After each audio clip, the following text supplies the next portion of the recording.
nous sommes à la résidence de personnes âgées au foyer logement de la Terrasse où je viens de participer, en tout cas d'assister à une séance extrêmement intéressante où les enfants de la classe de CE2 de l'école de la Terrasse sont venus tout l'après-midi avec les résidents, les personnes âgées ici de cette résidence, passer 2h30 dans le cadre d'un projet pédagogique et intergénérationnel.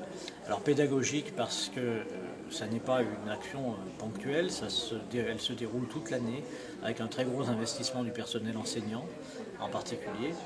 Et une fois par mois, il y a donc des échanges autour d'un vrai projet pédagogique pour permettre aux personnes âgées et aux enfants de trouver des points de recouvrement, des points de discussion. Aujourd'hui, c'était sur les métiers d'autrefois. Le mois prochain, il y aura une suite, évidemment, qui permettra aussi aux jeunes de progresser, bien sûr, dans l'acquisition de l'écriture, de la lecture et de la compréhension également des échanges qu'on peut avoir avec les personnes d'une autre génération.